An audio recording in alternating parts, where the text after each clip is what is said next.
You never want to be the speaker after lunch, right? Exactly. So I'm Pastor Tim Rynearson. I serve a variety of places in Brookings and Moody County, except today I was in Grant and Roberts counties, if you know where those are, up north filling in for somebody. And so I was in Corona yesterday and Wilmot last night, and I did 2 services this morning in Millbank and Emmanuel, and then drove right past my house and waved at my wife to come on down here. We're doing Christian decision making at Life's End. You see that? You're all in the right place for that. One quick question before we start. How many of you have medical background in terms of what you do? Okay, thank you. I'm just curious. I'm not afraid of that at all, but I'm just curious where we're at. This morning, I don't know what you heard for the second lesson. Did you hear, listen, I tell you a mystery. We will not all sleep, but we will be changed. In a moment, in the twinkling of an eye, at the last trumpet. For the trumpet will sound, and the dead will be raised imperishable, and we will be changed. For the perishable must put on the imperishable, and the mortal must put on immortality. And when the perishable is put on the imperishable and mortal with immortality, then the saying that is written will come true. Death is swallowed up in victory. Where, O death, is thy victory? Where, O death, is thy sting? The sting of death is sin, the power of sin is the law, but thanks be to God who gives us the victory through our Lord Jesus Christ. Was that the lesson you heard? Yeah. I don't think it should be, actually. It's the lesson for next Sunday if we had an 8th Sunday after Epiphany in year C. In other words, it never shows up. But how come I know those words so well?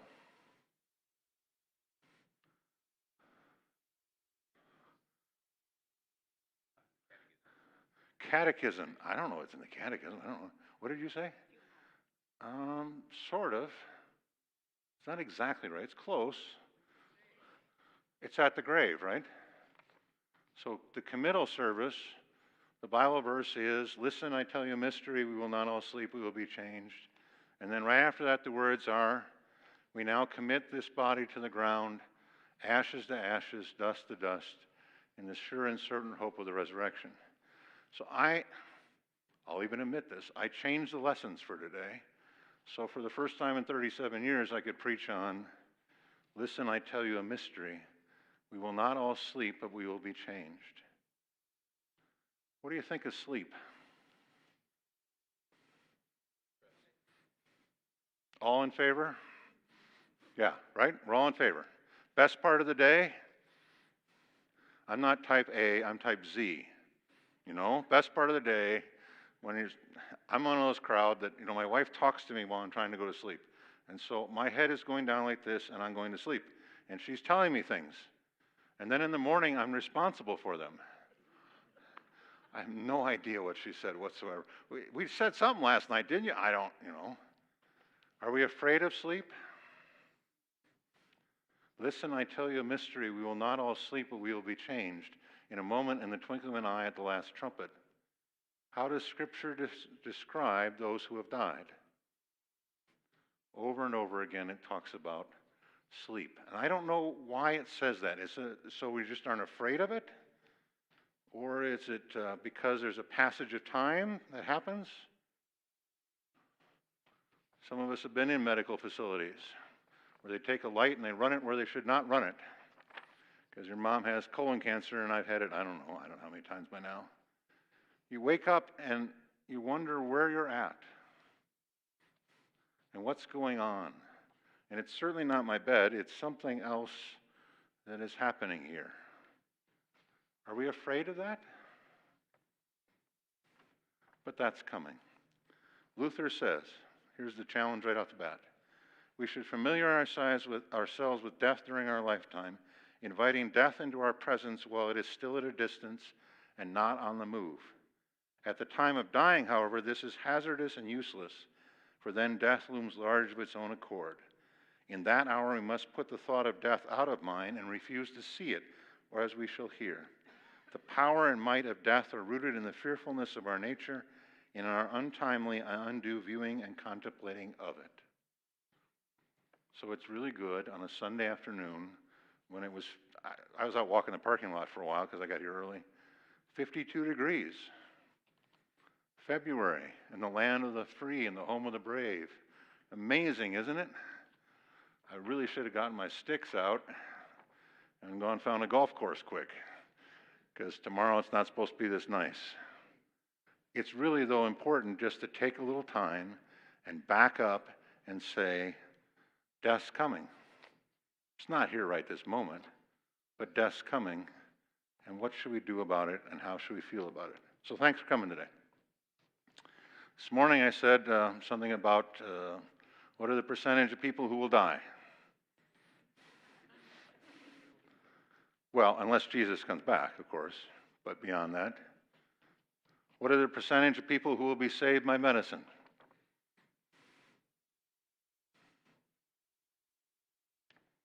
Right? Don't you love the commercials? If you take this pill. And I'm not knocking medicine at all. We are all in favor of medicine. We'll talk about it later. We're all in favor of what they're doing and all kinds of stuff. But who really is in charge? How many of you are dying right now? You can see it in my case, right? I literally, like, I don't know, half a mile from here, I just got new glasses. That's these things here. And they aren't really fitting right, and I'm having trouble with my head and getting it in the right spot. And then, of course, behind the ears, I got these things that I don't know. Do they really work, Aaron, or not? Not that well. My best way of being able to understand people is if I can see their face. Because if I can't see, I can't hear. That's part of my dying thing. So for the last 2 years, I've had this. It worked that well. And what happens when you say, I couldn't hear you? Somebody's hearing that thing. They get louder, they go, and I still have no idea what they said. So I'm a big fan of, anytime I go to medical people, the wife goes along. Because I just can't hear what's happening. Part of my dying, right? Well, it's been this way since I was, well, Ruth has said I've needed hearing aids since I was in the 20s. It has nothing to do with selective hearing. It's, if you look at the hearing chart in my case, you've all seen hearing charts, right? Mine goes like this, and then it hits Ruth's voice and go like that. Because it's just the way it is. What do we call it, guys, that we can't hear women? What is that really called? Grace of God. Grace of God. And I only can say that because she's not in the room. Well, she's heard me say it. We're going to talk about how do you make decisions around the end of life. We pray. Dear Father in heaven, you are the one in control of all things. Sunshine, rain, snow, wind. We're just thankful that we're not in control, because you know so far better than we do what to do and what not to do. Please be with us as we think about the end of life. How do you make decisions for ourselves, our parents, our grandparents, the people around us, perhaps even our own children? Give us wisdom and understanding. Give us of your Spirit through your word. And help us more than anything know the truth, that in your Son there is life now and life forevermore. In his name we pray. Amen. So I've been wandering around, which is what I tend to do, all over the place, and just talking about this issue. The reason I got involved in this issue is because I'm a pastor. And I've done, now here's the distinction. Ruth thinks it's about 150 funerals. I think it's closer to 200 funerals over these years. Not quite sure exactly. My first call, we had about 10, 12 funerals a year. My second call, which I'm still at, it's 25 years, I'm at the same place. For many years, we didn't have any funerals because we had a very young congregation. And now we're at that point again. And it's not much fun. So last year I had a funeral for a 15-year-old kid who had had cancer for 5 years. And a 41-year-old elder of the church who was perfectly healthy and died of COVID. Just one of these rare cases of who knows why or whatever. And then I had two more people that we were thinking was coming, and kind of had an idea it was coming. But we didn't know when. So I just want to go through the first page quick so we can get on to other things. In Luther's day, what was death about? Just for the record. How many people died of the plague? A lot. Technically, it's 1 out of every 3. 1, 2, sorry. 1, 2, 1, 2. Now, how many people died of COVID in South Dakota? It's in the 2,000 to 3,000 range, right? Maybe up to 3,000 by this point. If we'd had the Black Plague, how many people would have died? 200,000 to 300,000, right? And pastors were doing in Luther's day 100 funerals a week. And some were doing a lot more than that, because that's the way it was. Okay, so when Luther says we should think about it ahead of time, he knew something about death. Childbirth. How many people die of childbirth in those days? Children as well as moms, right? Probably not too many dads, but children as well as, although my son-in-law, he fell down when the baby was born and hit his head, and yeah. He's a good kid, but yeah. Childbirth. Luther had a price on his head, of course.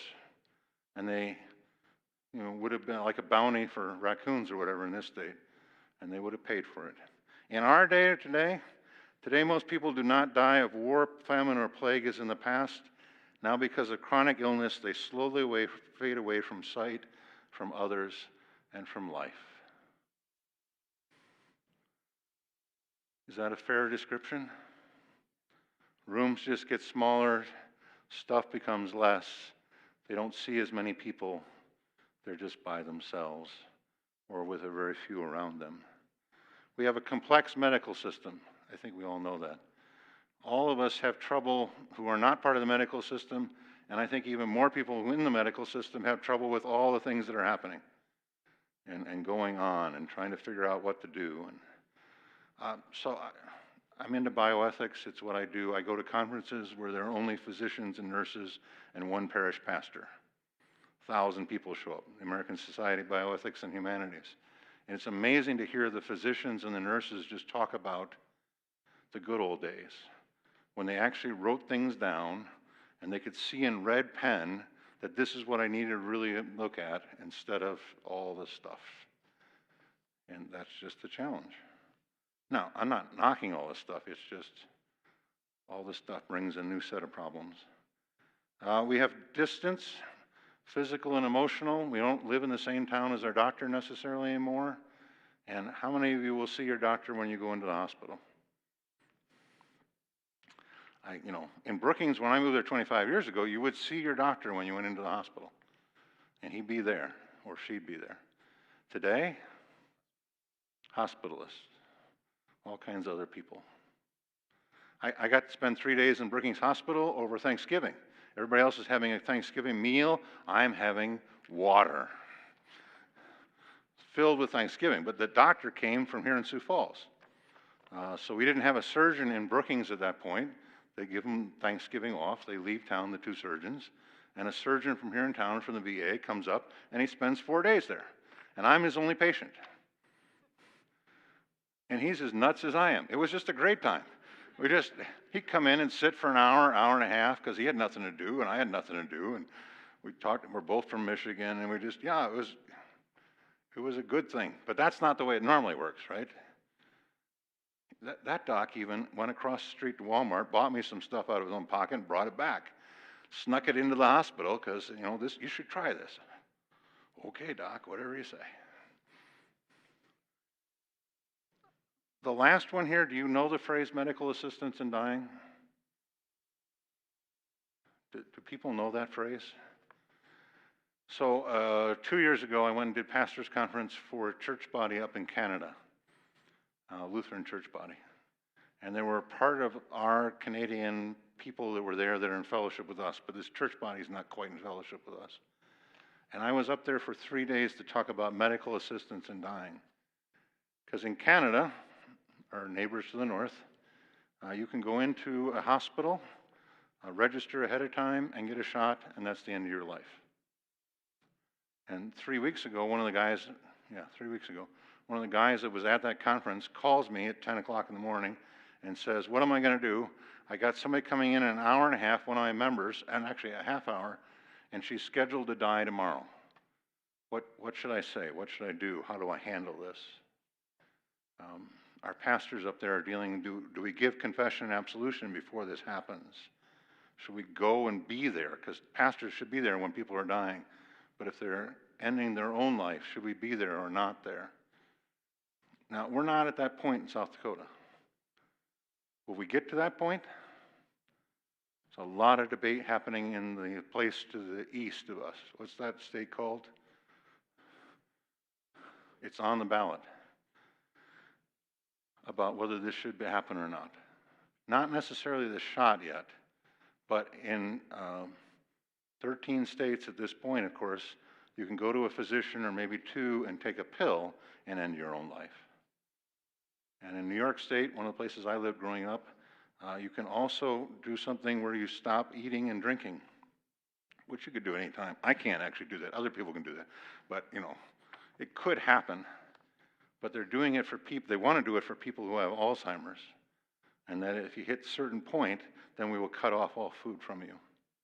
So the voluntary thing is, at this point, you get to decide about 10 years from now whether you want it or not. And they're trying to get that into law because at this point, every nursing home has to keep feeding you, even if they don't want to. So we want to get away from that so people can make their own decisions and stop things. That's medical assistance in dying. I'm not bringing this up to scare you in any sense. I'm just saying today things are different.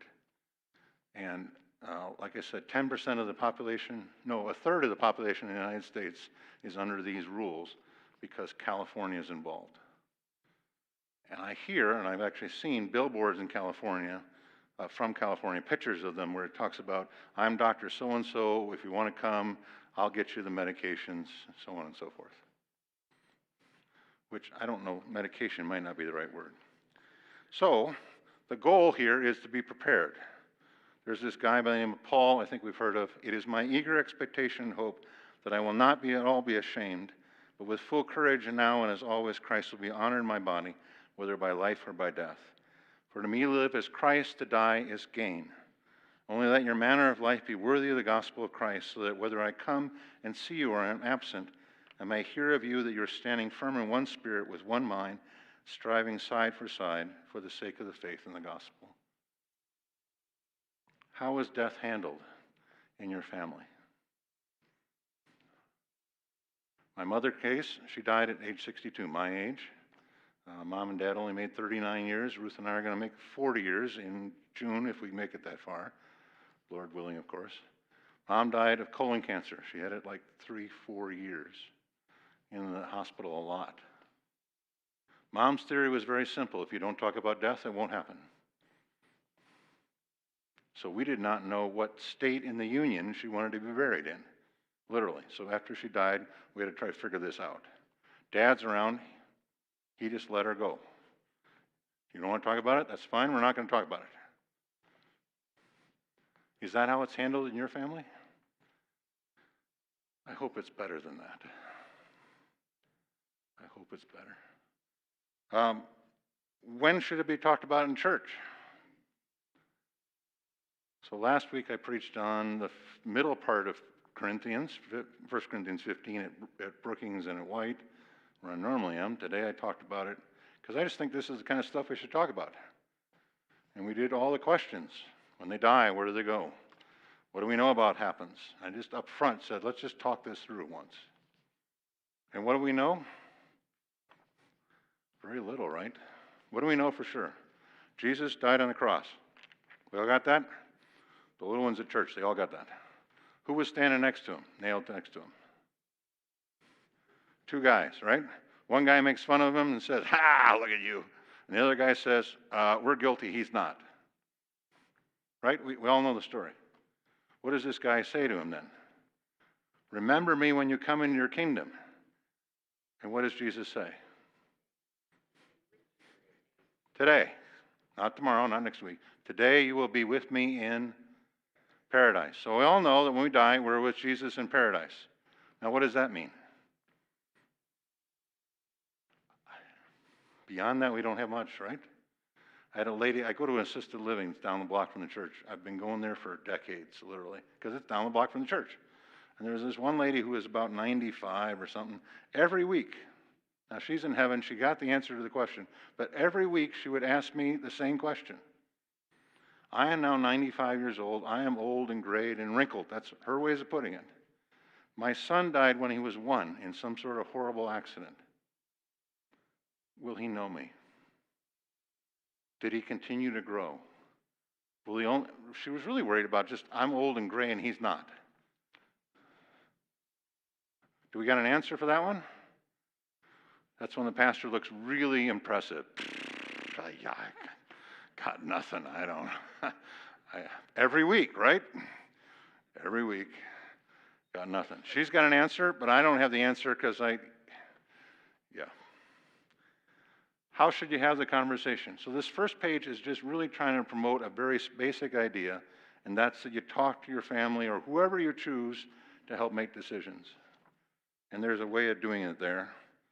And if nothing else, you're having trouble, same weird guy from up north said we should do this. And it's state, he's from, not someplace that way. So at least makes it sense that we should do this. Am I getting anywhere at all or not? Or maybe I'm getting myself further in the hole, but I don't really care. We should just get this done, right? I'm on a statewide task force that's trying to promote that people have conversations. And the crazy thing is that Avera is on the task force as well as Sanford. Have you ever heard of this happening? And USD is on the task. Well, they can't have South Dakota State then, but USD is on, and Monument Health out there, and everybody's trying to promote the idea that you have a conversation. Page 2. Where are we at, Lauren? It has not. Did it? 6 minutes. Of this first half hour? Yes, okay. Lauren and I have only known each other for 37 years. Starting as a pastor, and here's Lauren showing up. Were you still a cop at that point? No. All right. He came up, tried to sell me something. All right, first case, only case. Oscar, 75-year-old man who's been deeply involved in the vegan movement for many years, fell ill with Alzheimer's and was placed in a residential home, where in accordance with his previous habits, he was served vegan meals. The first time I heard this was at the National Convention, American Society of Bioethics and Humanities. What's that word? Bioethics. Bioethics. Okay. And what? And humanities.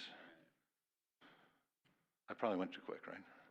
American Society, bioethics. You all know what bioethics is? It's the ethics of bio. And the word bio in Greek bios means life.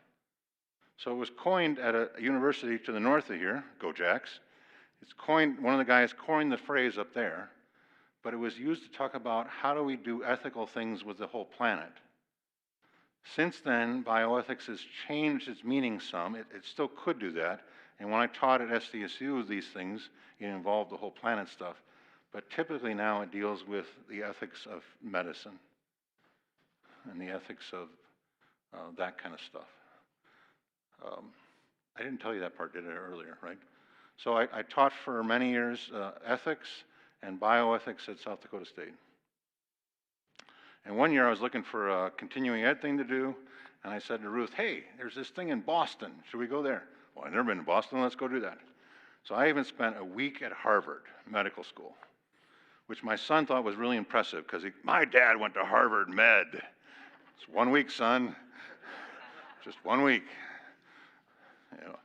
So that's what bioethics is. We're going to do more of that. Okay. So this guy, you got him, right? He's 75 years old.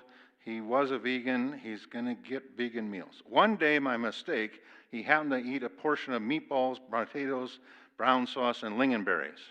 What country did this happen in? Sweden, exactly. That is exactly right. that was intended for another resident. He enjoyed it very much, and at the next meal noticed for the first time that different food was served to all of the others. The caseworkers persuaded him to eat his vegan meal, but the next day he refused point blank to eat, isn't that a great line? Any special muck that's only for me. Because what's for supper? Beef. It's what's for supper. No. You've never seen TV?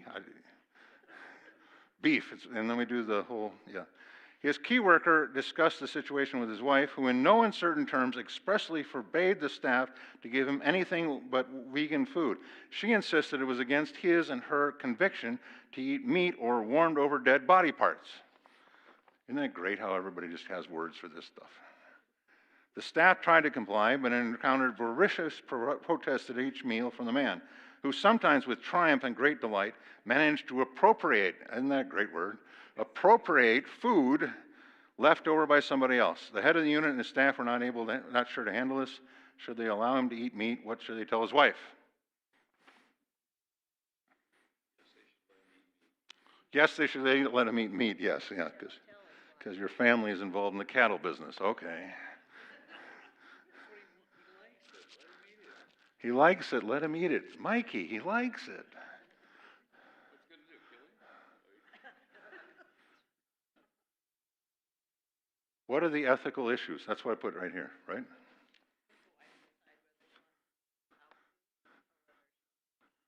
Okay, the question is, should the wife make the decisions? I mean, that's the first question, right? And then secondly, should we go along with what the wife does? This is called, when their spouse make a decision for you, it's technically called substituted judgment. Do you know this phrase? Substituted judgment. If I can't make decisions for myself, Ruth's supposed to make the decisions for me. So she is my substitute in making these judgments. Now, this, of course, substituted judgment goes to everything, right? At some point, if I can't make a decision anymore, then my daughter, if my wife's not around, would have to decide. And I was at McKinnon 2 weeks ago where the daughter had to decide to take all the machines away.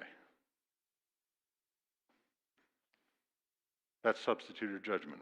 We understand the idea? So where is that with power? Okay, substituted judgment is the ethical idea. Power of attorney is a legal document. We'll get to there. Substituted judgment. What else is the issue in this case? So, thank you. You're very correct. That was right. What other issue is here? Somebody said that. Mentally impaired. Does he have the right to make his own decisions at this point? Because the question with substituted judgment always is can he make a decision or can he not make a decision? All right? Yes. When does substituted judgment kick in is really the question. And if you're going to go all the way, it has to be done by a court of law. But normally they don't go that far. I think sometimes it can depend a little bit on what the decision is. Well, yeah. Can he make a decision about food or can he make a decision about antibiotics? Should I take antibiotics anymore? Do you understand? Well, we're half hour done. Thank you. So sometimes it's the decision making. But she's saying, no, I am the wife. He doesn't know what he's doing anymore. This is what he likes. This is the way it's going to be. What does the home want to do? The place where he's living. Because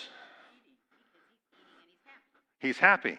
And we're going to let him eat whatever he wants because he's happy. Because what is the goal of the people working in the home? Not have fights. Right? I run an early childhood center. It's the same deal. Let's not have fights. Let's work together. And so let's just do whatever it takes to make the guy happy. What other issue is involved? Technically, it's called precedent autonomy. Autonomy is you get to make your own decisions. Precedent is I got to make the decisions beforehand. So at 50, I make decisions for my 62-year-old self. Or at 62, I make decisions for my 70-year-old self. And I am a vegan, therefore I should always be a vegan. Now, at 70, what was he? 75. He changed his mind. Do you get the right to change your mind? What happens if it was the other way and he gave up beef and now he does only vegan stuff? Would you say the same thing? Or are we South Dakotans and we have a bias towards beef? Because it's what's for dinner. That's the question, right? Precedent autonomy is, do I write things down now that says this is the way I want it then? How do I know what I want it then? Other issues. Disability bias. How many people say ahead of time, I never want to go to the nursing home? Or I never want to, whatever it may be. And then they get in the nursing home and they're healthier. And almost everybody I've known that gone in is actually healthier because they're getting regular meals, they're getting their medicines on time, and they're not eating the same thing every day because if you're by yourself, Campbell's soup's about all you got, right? Or the stuff out of the freezer. That's a bias, isn't it? Nursing homes can be wonderful places. I had a couple who was married 72 years. They end up in the nursing home. The guy had a blast. He was dancing with all the 18, 19-year-old young ladies that were in there. It's a little creepy, but it was a blast. He was having fun. His wife, not so much, but you know, I think he had more fun than his wife in the first place. What other issue is involved here? So we got precedent autonomy. I got big names, right? Do we all understand precedent autonomy? Deciding ahead of time. We got substituted judgment. This person for that person. We got quality of life. You heard that phrase? Quality of life. Is his life better if he has meatballs or not? Lingonberries for sure, he could have had in either case, but meatballs. Swedish meatballs. You all understand this, right? This is not a made-up case. This is a real case from Sweden. How do you make this decision? How does the staff at the place make this decision? This is called ethics. And so I have a good friend who's a nurse out in Idaho, and she's on the ethics panel. Dana Brooks, do you know that name? Janet's his wife. He was pastor in Huron, and then he went to Hot Springs, and now they're in Idaho. And she's the nurse in charge of infectious diseases or something at this hospital in the middle of COVID. And so she's on the ethics panel with the other people, and so they sit around her and some doctors and some people from town, and they say, okay, we have nobody here to make a decision, we're going to have to make a decision. Or in this particular case, they're going to have to go to somebody because the staff really wants him to have meatballs, right? Because the staff's goal is very clear here. We want the guy to be happy. And so the staff's going to have to do something to overrule the wife in order to get this all done. And any of you part of that process here in town? Or not? Every hospital has an ethics committee. In Brookings, we just do it in the hallway. Actually, that's the way it was done when the hot doctors who were in Brookings actually were in the Brookings Hospital. So we'd have conversations in the hallway. And sometimes I was involved. And I came back from Harvard and I did medical education for the folks, and we talked it through and all that kind of stuff. We don't really have an ethics panel, and now we're part of, well, we're still owned by ourselves, which is kind of odd, but we still are. But the docs come from a Avera system, so that gets involved with the Avera system. You know this happens, right? I mean, everybody knows this happens? It has to be made, somebody has to make the decision. Now, what happened in this case is they talked to enough people, and they talked to the government people, and they talked to the social workers and everybody else, and finally they got it done that he could eat meatballs, because it wasn't that huge of a thing. Was his wife happy about this? She's a vegan. How could she be happy? Did I say that out loud? Okay. You didn't even, that was a joke, right? We all got that? That was a joke. That was not meant to be. They're like, ooh, he said that. I don't know if he can say that. Okay. When you're dealing with ethics, how you make decisions is a big question. So from the Greeks, there are three ways to make decisions. This is ancient Greeks. One you can decide by what's the best outcome. That's called consequentialism. Two, you can decide by what is the rule. That's called deontology. Or three, you can decide about what brings me, what's best for my character. So this ancient stuff. I'll give you an example. You got it, right? Peace Lutheran Church and school, we got this. The school here is not necessarily parochial school, it is the little kids. And we have 150 to 180 little kids every day in the building.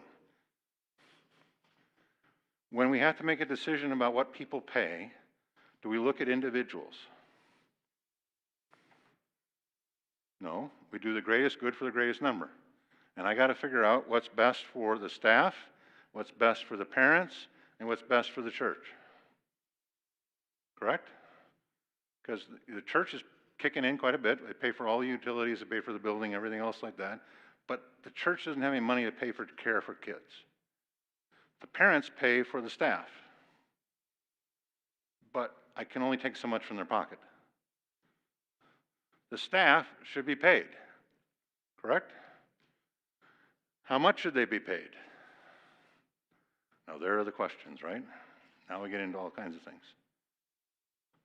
That's consequentialism. That's deciding on the basis of the greatest good for the greatest number. I'm not picking any one group, I got to pick all of them.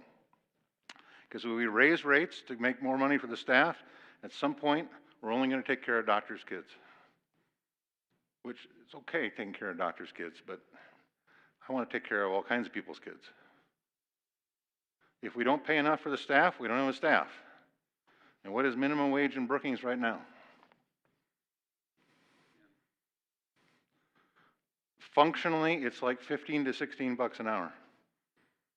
You know, you just can't get anybody unless you're paying this kind of wage. Now, I mean, legally, that's another issue. It's like 10 bucks an hour, but functionally, it's that. So how do I take money from people's pockets? And they're now paying 5 bucks an hour to come to our place. What kind of job do you have to have that you can pay 5 bucks an hour to take care of a kid? And it's probably okay the first one, but I got parents that have 4 kids there. So they're paying 20 bucks an hour. We don't pay by the week or the month. 20 bucks an hour in order to be there. You got to have a pretty good job, right? You got consequentialism? We all understand it. Second one is this principle stuff. The Greek word is deon. Jesus said it a bunch of times. It is deon. It is necessary that I go to Jerusalem, suffer, and die. Third day, rise again. This is necessary. Problem with that is, where do you get your principles from? Do you get your principles from religion? How does that work in a secular society? Do you get your principles from intuition? Or I call this the playground rules. Right? I mean, just the basic stuff that we should all know. Don't eat your neighbor.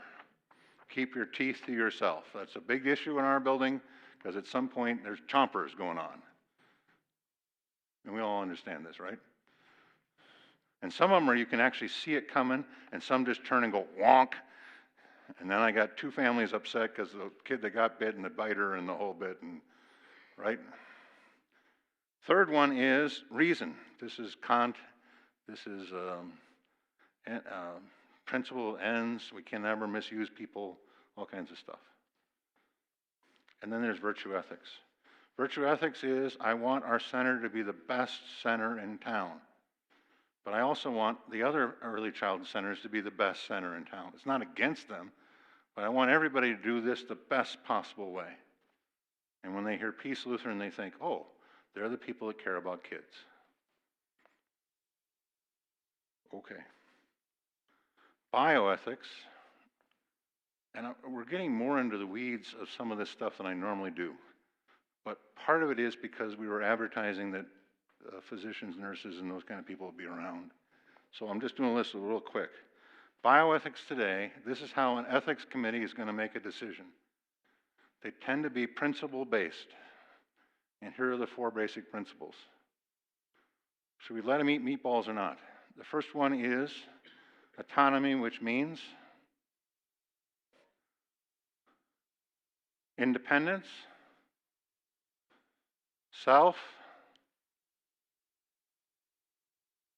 We got anything else?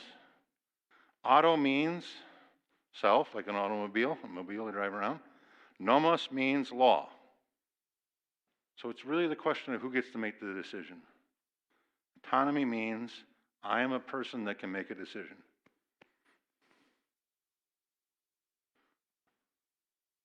Second one, major principle today, has been forever. Beneficence. Beneficence means, oh, I know, it's Sunday afternoon and it's tough, and we haven't gotten Google out yet, because that's the way they would do it today in class. They would just immediately pull it out and they just punch it in. And beneficence means beneficiary. You can't use the word in the definition of the word. Did you not learn that in third grade? I don't. The recipient. Bene actually is the Latin word for good. Do good. That's beneficence. Basic principle of medicine, right? Do good. The other basic principle is non-maleficence, which is don't do bad. Or, you go way back, do no harm. Right? Fourth one is justice. What is justice? The American way. Right? That's who we are. We believe in justice. That means we treat everybody the same. And this question comes up in hospitals all the time by, you're talking to the, we'll call you the surgeon right now. We're talking to you as the surgeon and say, what would you do if it was your mother's case? Right? That's a justice question. What's the best answer that the surgeon should give, or whoever it might be? It's not my mother you're talking about. I may have a different set of principles than you do. I'm just here to give you the best information I can for you to make the decision. Right? That's the best answer. Because the physician and you may not have the same basic premises. And I've been in both these intensive care units many times where that's what the intensivist, not a hospitalist now, the intensivist will say that. You don't know my mom, you don't know me. Let's talk about your mom and your situation instead. Okay? Those are the four basic principles. Medicine often talks about quality of life.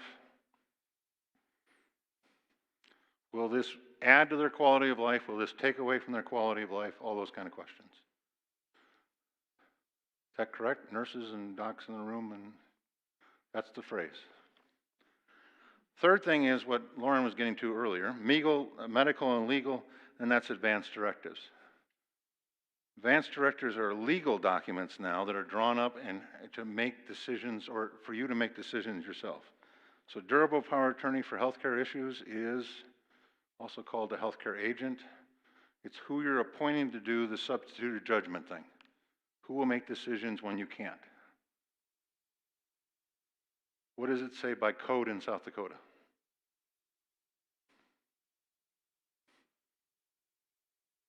I didn't quite hear you. First your spouse, and then depends on how old you are, right? If you're a little kid, then it's your parents. If you're older, then it's your children. And by code, it says exactly how it is. Our lawyer wanted to draw us, when we were redoing our wills, because my kids were in their 20s and they weren't in our will yet, it's probably time to get that done, so we got that done. And he wanted us to draw up this document. I said, why would I do that? It's in code. He said, just do it. Which is what people actually have to do with me on a regular basis. Just go ahead and do it. It is redundant, but on the other hand, it spells it out very clearly. So in our case, if I can't make decisions, Ruth does. If Ruth and I can't make decisions, Sarah does. If Sarah's not around, then Michael does. I mean, it's very clearly written out in order to do that. Michael's my younger son. Sarah's our daughter. Yeah, Pastor Morford. To back up just a second to the quality of life issue. There's implicit in that statement a standard. And I think the problem there is that standards differ. Exactly. So could you hear him? So what Pastor Morford said was, there's implicit in the question of quality of life a standard. This is what quality of life means, but for various people it can mean various things. Is that correct? I, at this point, am not arguing with any of these. I'm just telling you what's going on. No, I just wanted to bring that up. Yeah, exactly. I'm going to argue with him in a little bit. But at this moment, this is what the decisions are being made, right? Quality of life, these 4 principles. If you're on an ethics panel, that's what they will debate. And with COVID, they had, I mean, my friend is a nurse out there, they had just ethics panels all the time, partly because families were not allowed to go in. And then families were separated, and do we agree with what this son is saying or that person? I mean, there were some real challenges in the hospital setting where she was at because of the extra thing. I'm hung up on the bioethics. When you approach the surgeon, and what would you do if it was your mother, and your response was not your mother. So that's kind of where I don't get your point. My point is simple, that everybody has, Lauren asked the question about mother and asked the surgeon, and what's your point about that? My point is that everybody has a different standards that they come in with. We cannot assume that the surgeon agrees with what we agree with. And so the best of the surgeons are saying on the other side, I don't know who you are that well. And often they'll say, I can tell you the medical side of things, but you have to tell me about the family member and what you guys believe. Because we are... For instance, we want to save their life, or we want to give them the best option, the best outcome, and so what would you do? So, okay, but based on what you're saying. you put in there several things. We want to already do this. We want to save her life. Now, if I'm the surgeon, I got to ask you, what do you mean by that? Because can the surgeon save her life? He can do some things, and he might, or she can do, I don't mean to be sexist here at all. She can do some things, but you're asking for salvation. And what does that really mean? And now you're not talking about in terms of we're in a church, not religious sense, but you're just in a physical sense talking about you wanting her saved. Does that mean you want every last thing that I can do being done? Or do you want, I mean, that's what this has got to be negotiated and talked through. And that's where this all becomes a challenge. Because you used the word save. I don't know what you mean by that word. And the priorities are different. I mean, for different groups and different families.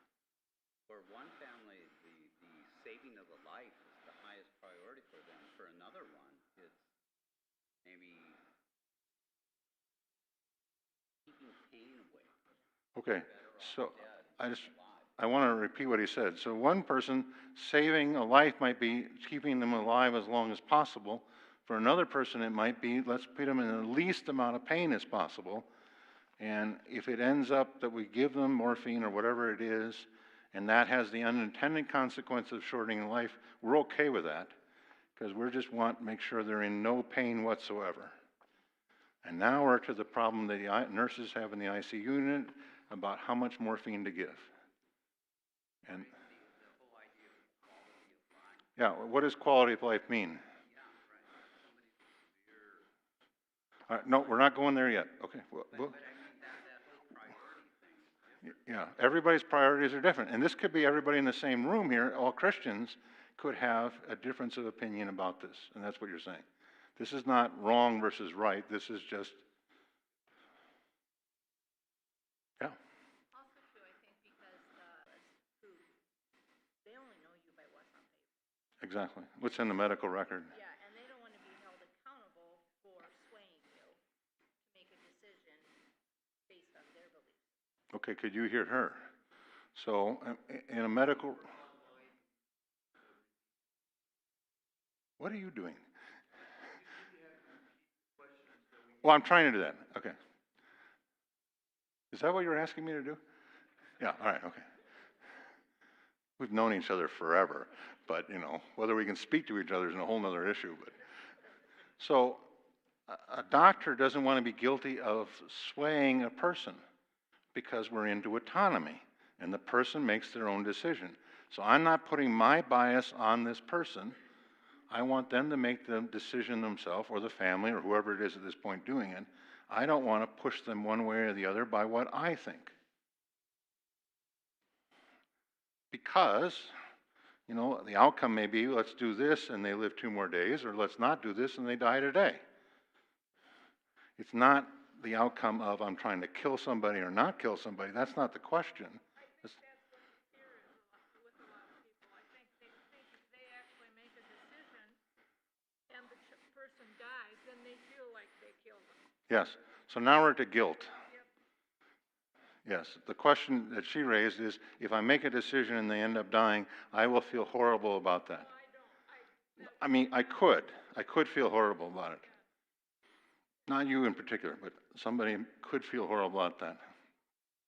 We'll get there. We're going to get... My husband had been in the hospital for practically a solid month, and he came back once more to the hospital, didn't come home or anything. And the hospitalist said, when your 2 doctors get here, they want to do 2 procedures. And I said, no more procedures. Every time you do a procedure, he gets worse. And she said, you'd better think about going to hospice then. And I said, we've talked it over. When we thought you were ready to have him go to hospice, that's what we do. He lasted 23 hours. So that's how bad he was, and they were going to do more procedures. Yeah, so, I mean, the physicians may just go ahead and try something else because they think it might work. And this is best construction on everybody, right? I'm not knocking anybody here. They're trying to do what they think is best, and they say, we can do these 2 more things, and it's going to be great. But in your case, They found another super-duper medication, and they thought, we'll try it here and see what happens. exactly. So we got this other thing that might work. We're going to try it. But the family member said, no, enough is enough. And that's what we're really dealing with. What is the bias of the people? What is all these kind of things? So that's how quality of life gets into these questions. Now, we are not to where the church is at on this issue yet, right? This is called just bioethics. If you were to look to the next page, we're going to look at where are we as Christians with this whole issue. But we're not there yet.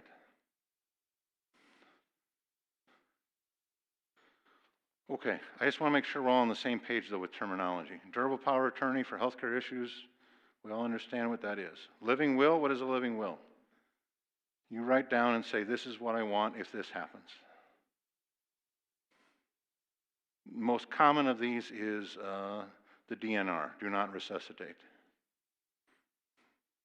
Please don't do that. Okay, that would be one of these things. So the issues are do not resuscitate. It's not that they stop care at that point in any sense, but they're going to not do this particular thing. Secondly, artificial nutrition and hydration. I want it stopped when this happens. Third is, do you know this one? I mean, this may not be familiar even to the nurses and doctors in the room. From Fort Wayne, the Lutheran Hospital, there's a new advanced directive called Allow Natural Death, where it doesn't say don't do this and don't do that. It just says at this point, just allow things to go, which has the benefit of it not being a negative, I didn't do this. It's just more enough is enough. It's a fancy term for enough is enough. And then the last 2, there are now these documents that talk about voluntary stopping of eating and drinking.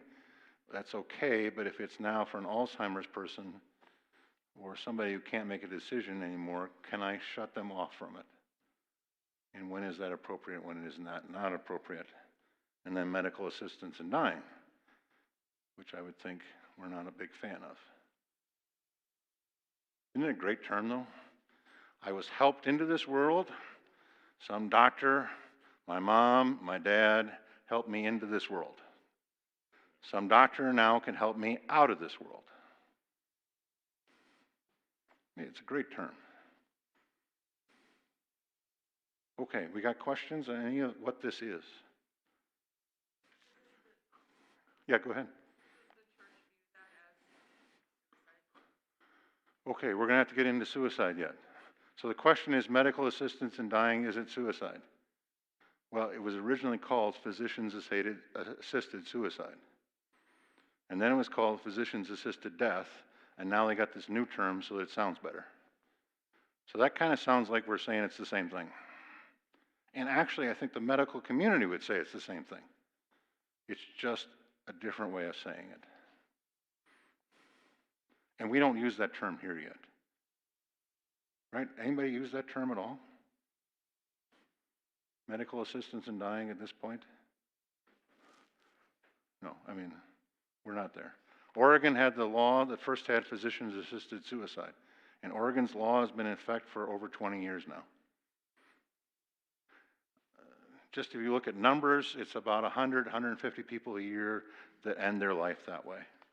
And there are, and you can look this up, anybody can look this up, there's all very public documents. The other thing they say is that a lot of people will get the medications and not take them. But they just have them there so they have a sense of control if anything gets out of control someday. And so every year they tell you about how many people died, how many people got the medications, how many people didn't take them. Sometimes it's because they got them in December, they haven't taken them yet, over the next year. And, so roughly, I don't know, 1,000 people have died that way. Canada, the second year they were in, had 1,600 people die that way. And the numbers are just going up. And it's no different than taking your dog down to the vet at that point, right? I mean, you make an appointment, you do this. And it's always pictured as compassionate and kind. If you would do this with a dog, why won't you do this with your mother? In Holland right now, how many of you are from Holland? Nobody's going to own that one, huh? The name Rynearson is Dutch, but 17th generation in this country. We were the people that stole Manhattan from the Indians, New Amsterdam. I really believe that we should give it back to them. I mean, if they want something back, they can have Manhattan, right? It's all theirs. It's just go right ahead, have it. You fix it, it's your problem, have fun with it. Anyway, so we stole that. In Holland right now, 1/4 of all deaths are planned. They're either doing it by this shot, or they're often doing it now by continuous sedation unto death. So, you have the doc come in and give you a sedation, and it goes about 10 days, and then you die, because you haven't gotten any food or nutrition in that time period. So about 1/4 of all the deaths in that country happen that way. If you look at this across the world, it's interesting. I mean, it's just, every place is doing it differently. You cannot go to Canada in order to get this. You have to be a part of the Canadian health system. You can't go to Oregon to get this. You have to be a citizen of that place. You can go to Switzerland, though, and do this. And Switzerland has tours where you can go, not tours, that's the wrong word, but you go over there, and then you die. And yeah, every place is a little different. Will it come to South Dakota? Everything else has, sooner or later. I mean, I would do my best to try to stop it, but, I mean, it has come in a variety of ways. I'm done with an hour. Is that what you're saying? I have a half hour left. Thank you, Lauren. Okay, what are the strengths and weaknesses with all of this? Number one, autonomy. What's the strength and weakness with this? Somebody else is not deciding for me, I'm deciding. What's the downside of this? Am I an autonomous being? No. I am not an autonomous being. You see it, right? I can actually take it off. I've had nurses say, we have to take this off. You're doing a colonoscopy. Why do you need my ring off my finger? I don't know. When I busted my arm at pastor's conference, they wanted it off. I said, no, it's on this hand. This is the arm that's busted. It's 6 feet apart. I can't take it off. Now, they can, if they want, do the whole thing, but I don't want them to do it. I'm not an autonomous being, right? And if I think I'm an autonomous being, I am stupid. I mean, that's the right word, right? Because I'm married. I volunteered for this, and she volunteered for this. And it's better for, right? I'm not autonomous. I'm not an autonomous being. I have children. And what I do has an impact on them. Even more importantly these days, I have grandchildren. And I just got told a week ago there's a fourth one coming. The last one got named Caius Timothy. I never thought we'd have kids, and now we got one with my name on it. It's kind of an amazing deal. Best part of things going on these days. I'm not autonomous. I'm a pastor of a church. I'm part of a community. And what I do has an impact on the community, whether I'm the leader up front or I'm just a member, right? We're all in this together. We're not meant to be separate. That's the problem with autonomy. What's the problem with beneficence? Do they know what good is? I mean, sometimes people get after doctors because they're practicing medicine. Oh, you're just practicing, you don't know what you're doing. We are fearfully and wonderfully made, Psalm 139. We are absolutely, every last one of us, different. If you gave the same pill to all of us, would it be the same thing? No. Is that a bad thing? No, it's the way God made us. Even within my own family. You know, I have one set of troubles, my brother has far more because, well, it's him. And then the third guy has, less, but we're different. So what is good? That's a challenge sometimes. Do no harm. Do we know more about that? Sure.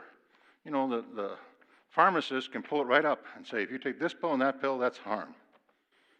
We know more about that. But do no harm, does that allow for surgery?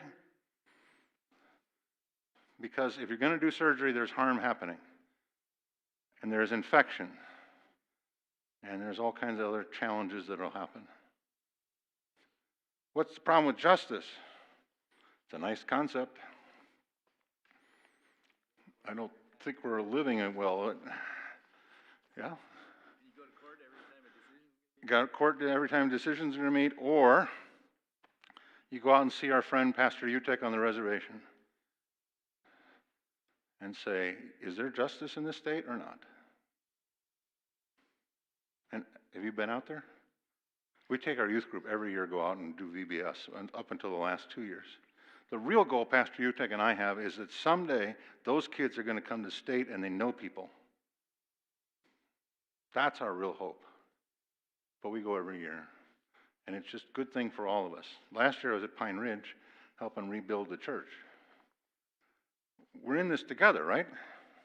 And I'm not talking about some far-off place like Colorado, Rocky Mountain High, any of this kind of stuff. I'm just talking about here in our state. Quality of life, what's the problem with that? He said standard. I would go a different direction. The question I got with quality of life is who decides? Who decided that I got to be born in Spokane, Washington? And then when I was 7, we moved to Rochester, New York. And when I was 14, I moved to Detroit. And when I was 17, I went off to college. And by 19, I married a young lady. Actually, I followed her around. They call it stalking now, but in those days, it wasn't quite illegal. But I just followed her around like the dog that just kind of, just here. And she finally said, okay, whatever.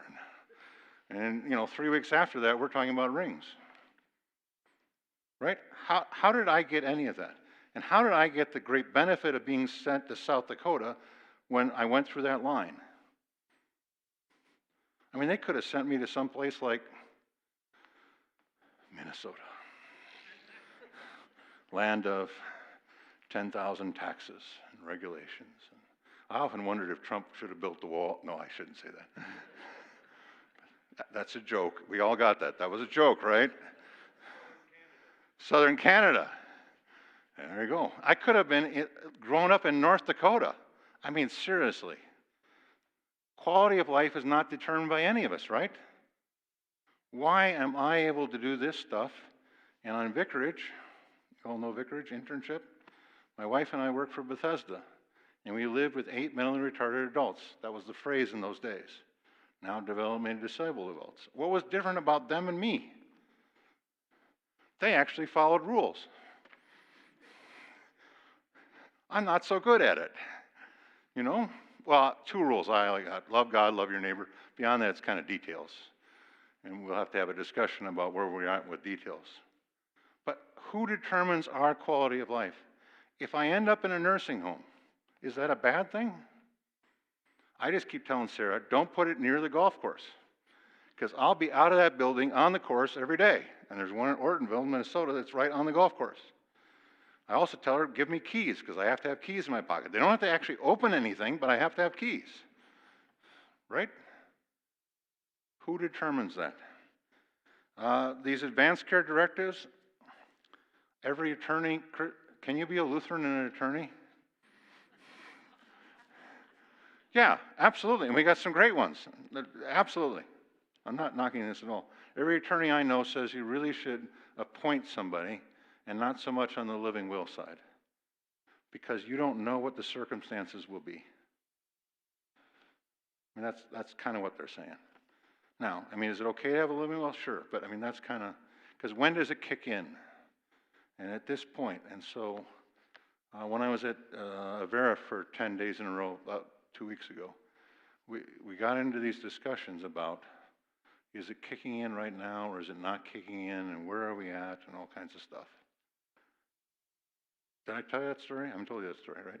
I had a member who died in a car accident just outside of Brookings, immediately killed. His wife was next to him. She died 10 days later, but was in Avera McKinnon's intensive care unit that whole time. And so this coming Saturday, it's been delayed because they want to fly in people from all over the place.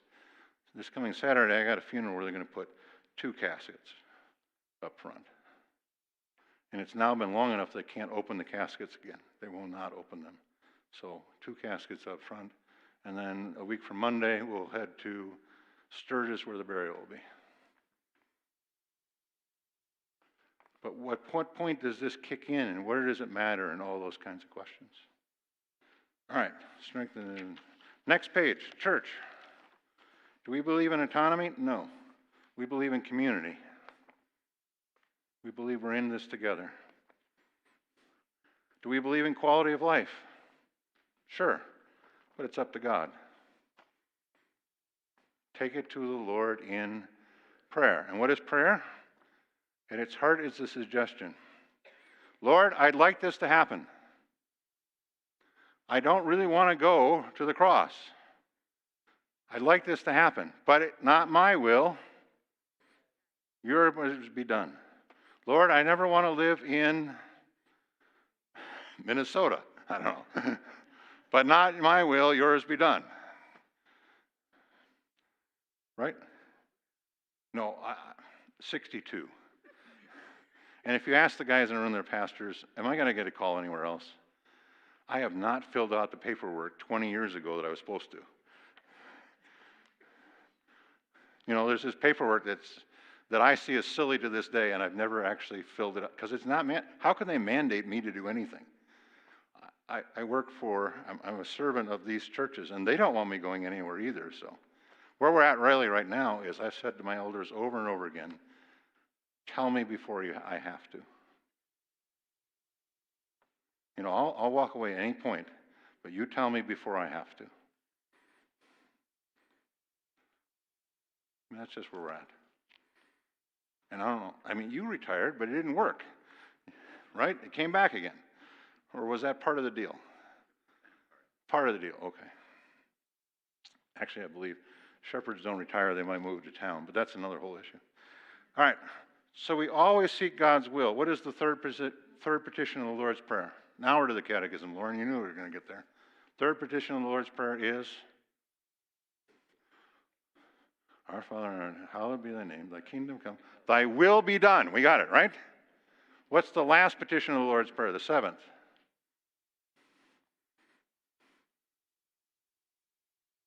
Lead us not into temptation, but deliver us from evil. Which one do we like better? Third petition or the 7th? Luther says, and I'll actually give you this before we leave. I have a whole set of excerpts from Luther to give you. Luther says there are all kinds of people out there that pray only the 7th petition. Lord, you deliver me from this thing, and then I'll be okay with your will. But the third petition is perhaps the hardest one, because we're saying, not my will, yours be done. Right? In fact, at that point we're saying, don't do what I want, do what you want. Are we on the third position as well? And actually, the first three are all the same. Correct? How often, though, do we have prayers in church that say the third petition? Well, we always say it kind of at the end, right? At Peace, only had 20 people when I got there. And so it seemed silly to do prayer requests by calling the office, because I was the office. Why do that? So we just started doing it in church. Now we have a few more people in church, a lot more people, but we still every Sunday put people who ask prayer requests.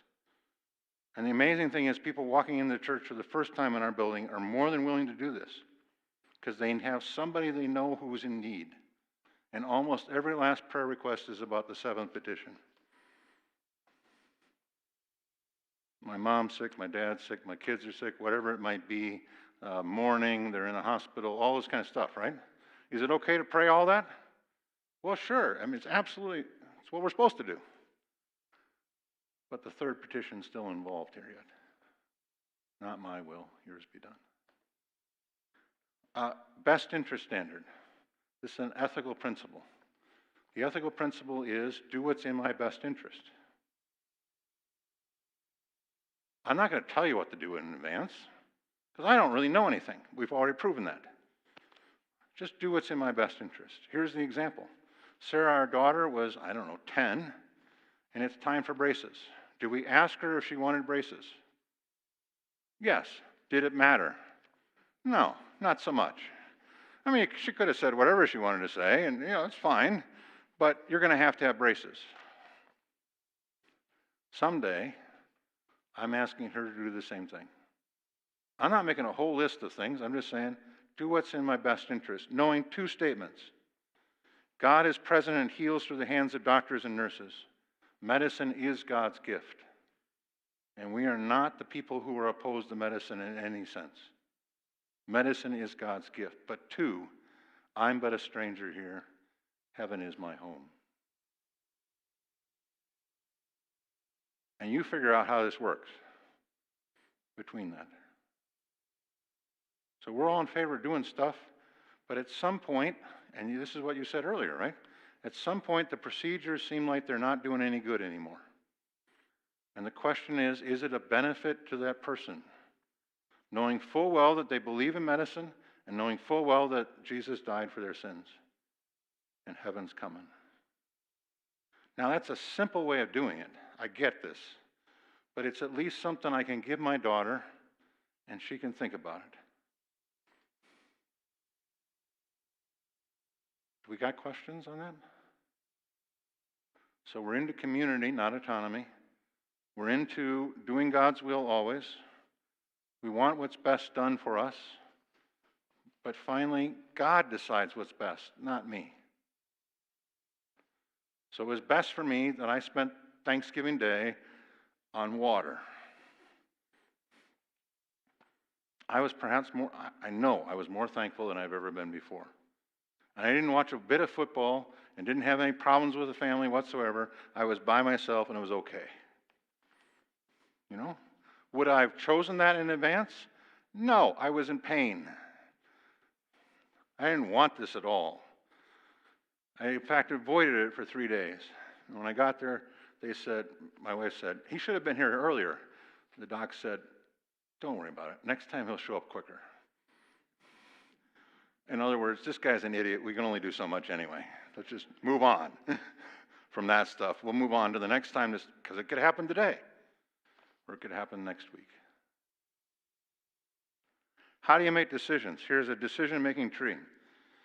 What you should do is pray, and then after you're done with that, pray, and then when all else fails, pray. But here are the questions to ask. How soon do we need to make a decision? Which I think every doctor is okay with. Sometimes they want a decision right now, but to ask them, when does the decision have to be made? And some of them have to be made immediately. And sometimes they go, oh yeah, you guys can have a little time to think this through. Because you want to make sure you're on your schedule, not theirs.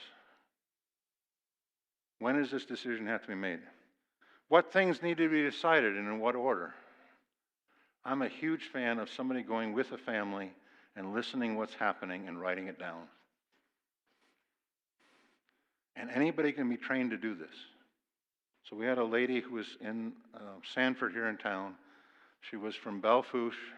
She had gone to treatment at Monument Health in Rapid City and didn't like it. Didn't work. So she came across this side of the state and went to treatment. Pancreatic cancer.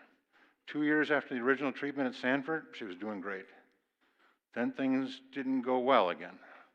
So she had somebody drive her back here to Sanford, but she's alone. Nobody's with her. Her husband, who's back in Belfouche, that same day, how does God do this? I don't know.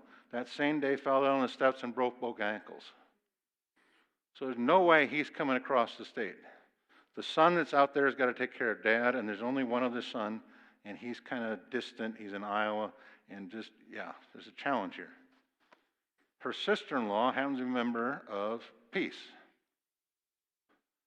So her sister-in-law comes down and just sits and just writes stuff down. Because if you're in the hospital, do you know what's going on? I loved it. The last day I was in the hospital in Brookings, they said to me, if you pay your bill in full, you'll get a percentage off. I have no idea what that percentage was. My wife doesn't know what that percentage was. You know, I'm in the hospital. I don't remember things. So I called them up and said, what is it? They said 10%. I said, how come that's not in any of the documents? Oh, well, okay, yeah. So I paid my bill. I paid 10% less. We're all good. We're all paid up. You're in the hospital. Do you remember stuff? You're in the hospital. All you really want is to be out of the hospital. So you're going to do whatever they say so you can get out of there as quick as you can. I loved it. I was in the hospital 2 days. My wife comes in, the doc comes in, and they have a conversation. I'm sitting right there, but they have a conversation, and I ended up another day in the hospital, which was not my goal at that point, but they made a decision. Am I competent to make decisions? I guess not. They're talking back and forth. They got it all figured out, and it was done, and it was the right thing to do. Because my only goal was, I want out. Now. I don't want to be here. And I'm not actually sick in the hospital. Me and my friend would go every 4 hours. We'd just go for a walk. Because, you know, I'm on antibiotics all the time, and that's all I'm doing. And now I'm causing trouble, and yeah. Can I go downstairs and walk? No, you cannot do that. Why? Because I'm your nurse, and if you fall down, it's on me. Okay, I got it. How about today? Can I go today? No, you still can't go. Oh, we found somebody to walk with you. Okay, now you can go downstairs. And downstairs at Brookings Hospital, you can walk forever. But upstairs, you just can't. Yeah. Who do we need to talk to with in order to make this decision? What information do we need to have to make the decision? And then the last two. What does God's Word say? And what do others in the church think about this? Have you gotten your pastor or somebody from church involved and had the discussion? Do you have time to do that? I mean, it's a worthy question to ask. So then, after prayer, conversation with medical people, prayer, discussion with others in the church, prayer, discussion within the family, prayer going forward with a decision, knowing that we aren't really making a decision. This is what you said earlier, right? We don't really make decisions. God does. Because we can stop whatever, and they can still live. And I know cases, perhaps all of you know cases, where the doc says, and it wasn't true at all. This last one, they said 15 minutes, 5 hours later, we're still sitting there. They don't know. And how could they know? They're not God. Right? I mean, I'm not blaming them in any sense. They're given the best wisdom they have, but it isn't necessarily working that way. We don't really make a decision because God is in charge, and He will always do what is best in His eyes for His people. And we know that if later we think we made a wrong decision, God forgives and loves us always. Can you feel bad after a decision?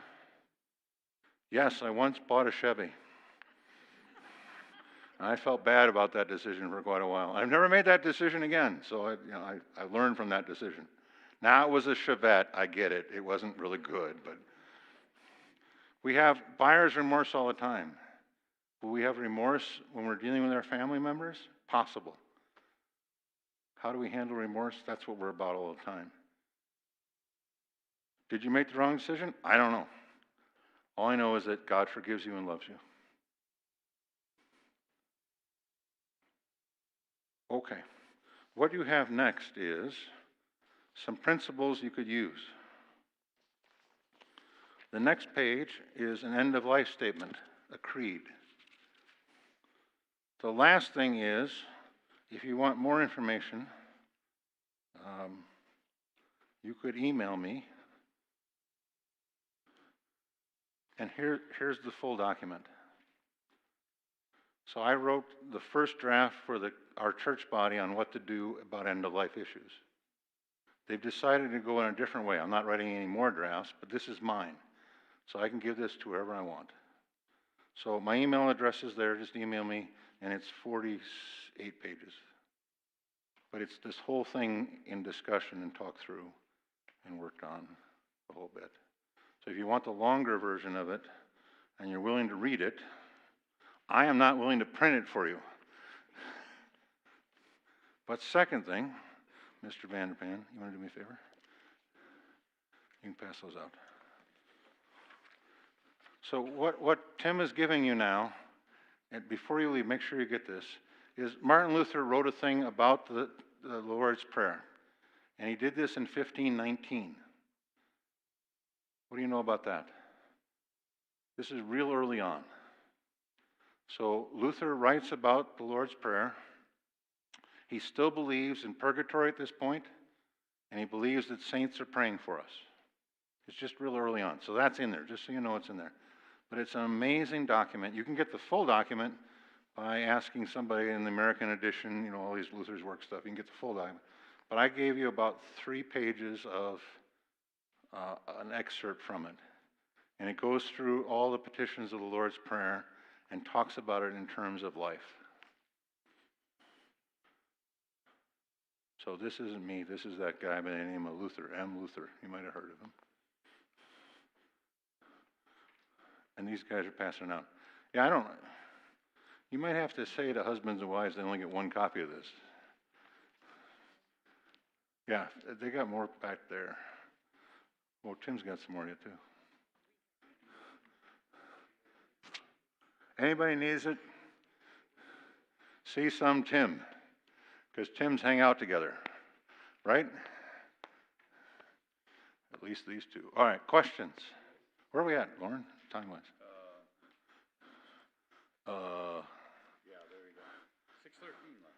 6 minutes left. 6 minutes left. And then the second part is I'm willing to stay and talk to anybody for how long ever we need to talk. And I'm supposed to say that up front, right? Yeah, didn't quite get it. Greg, Pastor Lair, sorry. Your 48-page document has a case study. Yes, the 48-page document has the one about lingonberries. It also has a story about a guy by the name of Tim and his wife Ruth. And that's about how do you get your daughter to say yes to this thing and what should you talk about and all this kind of stuff. I thought it was funny that I was going to sneak this through and send it, you know, just Tim and Ruth. Because documents for our church body are never signed by anybody. It comes from the commission. There's a third, well, it actually says on that piece of paper, right? The various issues. I just set it down? Yeah. Third one is information overload. And that's the story of the lady who was here in town and all this stuff's coming on her and she has nobody with her. And what should you do? Fourth story is substituted judgment. It is about a lady who's a member of our church from Flandreau. And all the families have given me permission to do this. I mean, they said, hey, Pastor, if this could be helpful to somebody else, we really want you to talk about this. This is a lady who has thoracic surgery over at the heart hospital. Right, it's over that way. And to take something out of her lung, she was a heavy smoker. And after she had surgery, about a day later, 2 days later, she has an event. That's what everybody at the heart hospital called it, an event. And I'm the only one around. Because she had told her family it was no big deal. Now, whether she didn't understand it was a big deal or she knew it was a big deal and didn't want them there, I don't know. I can't answer those questions. But she said, it's no big deal. I'm just having this little surgery. A couple days, I'll be back home again. We found out later that the thoracic surgeons in town all got together beforehand to see if it was even a wise move to pull this off. But none of us knew that. And they have some sort of group meeting regularly. Anyway, so that one's in there. And the last one is about medical assistance in dying in Canada, and what can and cannot, and what should and we should not. And it gets into the question of suicide. Is suicide the unforgivable sin? No. What's the unforgivable sin? Unbelief, rejection of God. So I was back at Millbank today. I served Millbank for a year when they were vacant. And being back there, the pastor who's there now said, just come on back. People want to see you. So I went back 4 years later. And it all came back to me, because I had that year had 2 funerals for suicides at Millbank. And then I had our administrative assistant, her husband committed a suicide at Peace. And they weren't even 30 years old yet when he did this. So, yeah, these are real issues. And what does the pastor say at a funeral as a suicide? They're a sinner, but Jesus died for sins. It's exactly what he says at every funeral, right? They're a sinner, and Jesus died for sins. And we leave it up to him, because we're not in charge. Somebody else had a hand.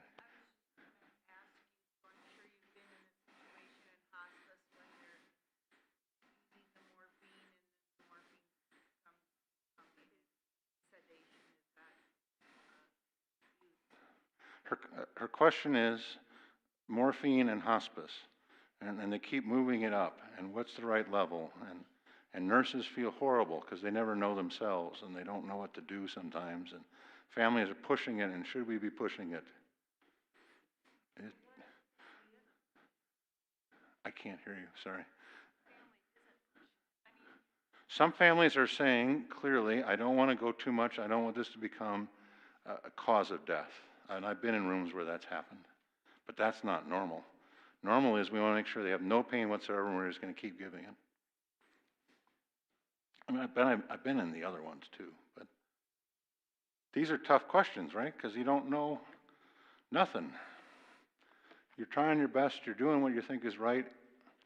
And we thank you for doing that. And I would not want to add to the burden of anybody at that point.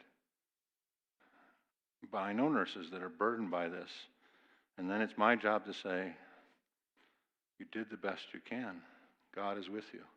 If you feel like you did too much later, you're forgiven. Isn't that what I'm always supposed to say? And we say to people, I mean, we all make decisions, and then later we look back and go, that wasn't the brightest idea. But, I mean, that's what we got to keep saying to each other. Now, if there's somebody out there that just wants to do this to get rid of people, we call them Jack Kevorkian. Are we old enough to remember that guy?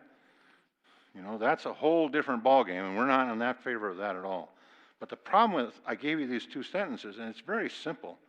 In favor of medicine, I'm a stranger. But how do you work that out is really hard. You know, and I would not want to say that's easy at all. Because like I said, I literally just spent 10 days at McKinnon, and most days I was allowed to be there. That's a whole nother problem. Actually, I never was tossed out of McKinnon. Their daughter, who's a physician, was tossed out of McKinnon a couple times in the midst of what's happening here. But we just went back and forth, and we talked about it, and we prayed, and we thought, and we just kept working on it, and just, what's the right thing to do? And the answer is, I don't know. But God's in charge. And if anybody starts saying this or that, then I get nervous. It's the people who are absolutists that make me nervous more than anybody else. There may come a day, and I hope it doesn't, that I end up having to go to a place where they're going to put somebody to death, and I end up going with them. We already have pastors having to deal with this in Colorado and other places. Should a pastor ever go to that? Well, here's the deal. If I'm there to support my member, who's the son of this person, maybe I end up being there. I don't know. But normally people don't say, hey, pastor, I'm going to go sin today. You want to come join me? I mean, there are some who will do that, but not normally do they do that. I mean, these are just really hard things. And I know a pastor in Colorado who said, no, I'm not going, and feels horrible. And I think no matter what you do, you feel horrible. But this is messy stuff. So I'm not clear on the difference between what Canada now allows and what Kevorkian was doing. Well, Kevorkian wasn't allowed to do any of that. That wasn't legal in the first place. I understand that. Yeah. What's happening in this country is you go to a doctor and you ask for a prescription, and the doctor makes sure you're mentally fit, whatever that is. And maybe in Oregon you have to have 2 doctors, and they're a week in between, and all kinds of stuff. There are all kinds of things in the code. And then you take that medication and you end your own life, as opposed to I'm the doctor and I come and do it. Which is Kevorkian. Kevorkian was just, maybe I shouldn't have brought him up. He's from Michigan. Kevorkian is a whole nother problem. But the problem they got in Canada right now is if you make an appointment with your doctor, you tend to keep it, even if you don't think it's a good idea later. So this guy who called me from Canada and said, what am I going to do? He and I talked for about half hour on the phone. I sent him some stuff to think about. He then had a meeting with his family, and the lady decided not to go forward. Because what her real issue was is she wanted to make sure somebody was going to be there with her and take care of her. And the last thing that's in here, it says she didn't want to be a burden to her family. And I didn't write the last thing that's in here. It wrote by somebody else, and it says, no, that's why we have families. We're supposed to be burdens to each other. You know, I took care of these kids when they were little. It's their turn to take care of me, right? Oh, I don't want to do anything to my son. No. It's payback time. It's about time that these people stepped up. Right? That's what his last essay is. I wish I really written it, but that's what he says. I want to be a burden to my family. Written by a Missouri Synod ethicist. Other questions? Yes, Paul.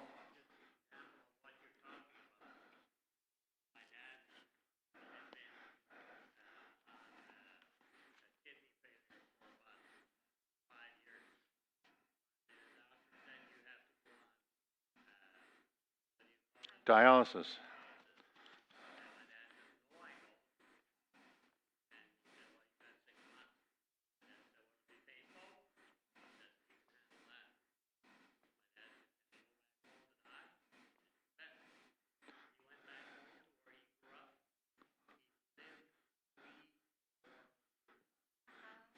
So what he's talking about here is an example, and there are countless of these examples of somebody who says, no, I don't want this treatment. The doc says you're only going to live a certain amount of time, and they live longer. I have one from Woolsey. 2 brothers were both diagnosed with prostate cancer about the same time. One went and did all the medical things. The other one went to Mexico. Got whatever the diet supplement, I don't know, whatever it is. The guy that went to Mexico lived 16 years. The guy who did the medical thing lived a year and a half. Does that prove anything? No, it doesn't prove anything whatsoever. These are just random cases. You know, we cannot look into the future and know what to do. I mean, right? We often see the will of God as we look back. How did God get me to this place? Well, he had to work hard and he used a lot of angels to get me to this place, but he did it. And you can see the will of God that way. Can you see the will of God going forward? Sure. Don't steal, don't lie, don't, 10 Commandments kind of stuff. Honor your parents, all that kind of thing. But beyond that, should we disconnect the machine at this? I hate the phrase, pull the plug. I just despise that. Because these machines have buttons on them. And pull the plug seems like we're giving up on somebody. We're not giving up on anybody. We're just saying we can't do anything anymore. As always, they're in the hands of God. But maybe this machine is not the appropriate thing at this point. And let's not do that anymore, whatever it may be.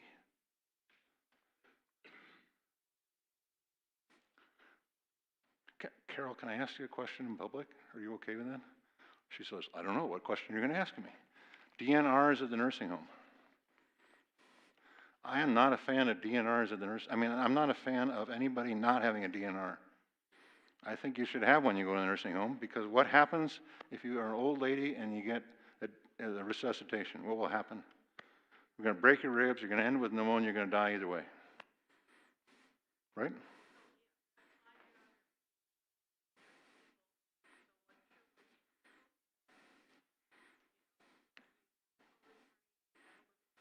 Exactly.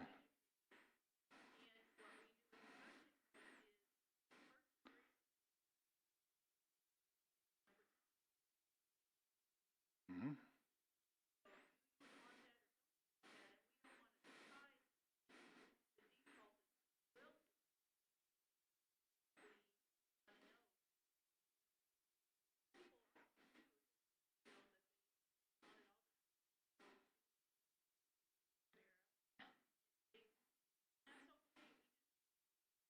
Right. So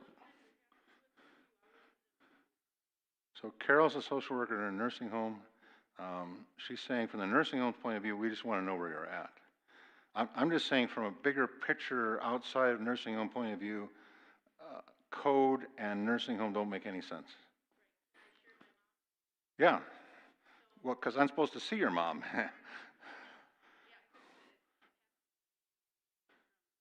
Right.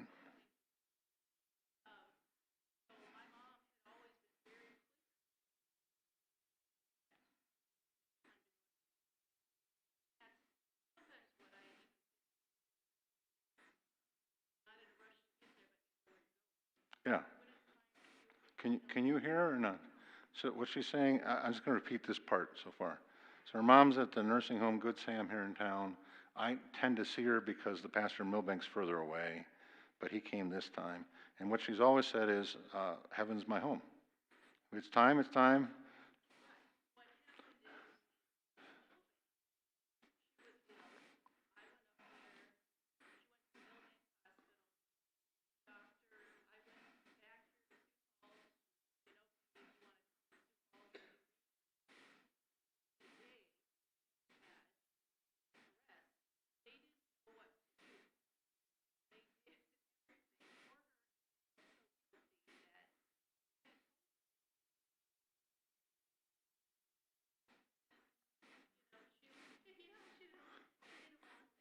And that's what, 4 years ago, right?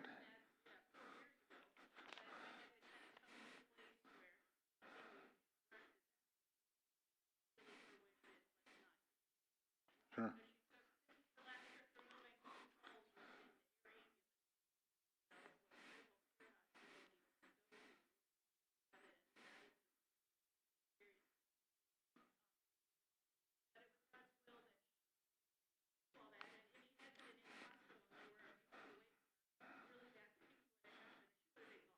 Mm-hmm.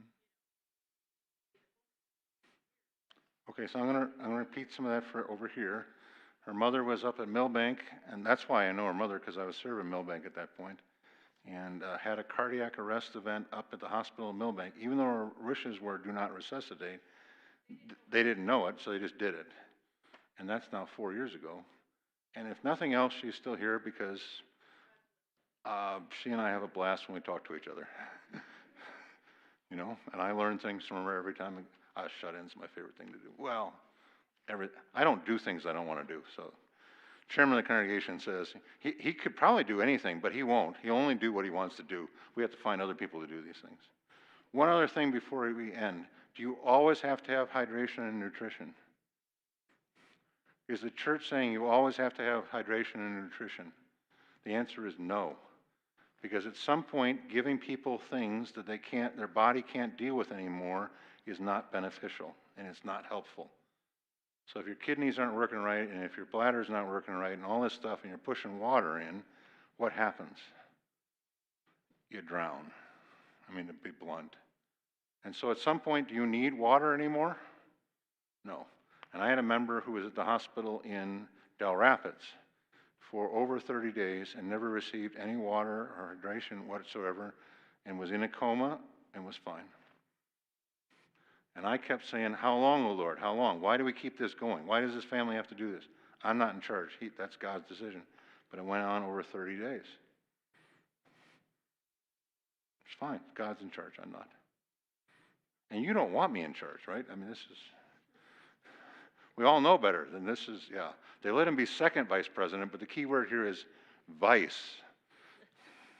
Can I just encourage you that if you know somebody that you think wanted to see this presentation but wasn't able to, you go to our website, memoriallutheran.net. You can find a link to this program and can see it online and watch it at any point in time. It'll be on our YouTube channel, and I guess if you use the link from our website, that'll take you there. We'll leave that link up quite a while yet. Okay. So thanks, Cole, for doing whatever you're doing, magic stuff back there. And I have a son-in-law that lives in the basement of his house, and he does this stuff, and I have no idea what he does. But he makes big money, and he wears sweatpants. I don't know. It's just... It all seems to be legal. I'm not sure it is. He now got a new job with the evil empire called Microsoft. You know, they have to breathe like, no, Microsoft. And he's making good, yeah. So thanks to the techie people. Anything else anybody's got? So thank you for coming. My goal is to try to get this out as far as we can. And if you ever need me to come to the nursing home and do something, I'd be glad to do it. Or wherever you may be. And because the church's job is to deal with people. And the church used to be involved in medicine. Right? Every last hospital, every last organization was started by us. And either we left or we got kicked out. I don't know which one happened, but something happened. It's our job to be involved. I don't think it's not an if, and, or but. It's our job to be involved. And the question is, how best can we be involved? So the next thing I've written for the guys in the room is a sermon series for Lent on how do you die. And we'll do that next year. And talk about how do you die? How do you live and how do you die? So this district is promoting that one at some point. Okay, anything else? All right, we pray. Dear Father in heaven, this is all confusing, and this is all hard, and none of it's easy. But we know it's harder on you than it is on us, because you're the one that makes all the decisions. We're just thankful that we are your children, and help us as your children to just simply hold the hand that you give us, and trust in you at all times, and look to you. Please be with our family members, our friends. Please be with all those in the medical community as they're doing what they think is best. Continue to forgive and strengthen them. Please be with those who are sick and help them to see that something better is coming, and that better is forever. Please be with us as we go home this day, Lord, and keep us safe as we travel. Just be with us so that we can help others. We're thankful for your Son who did that best of all. He gave up his life for us. In his name we pray. Amen. Thank you. Yeah, you're welcome.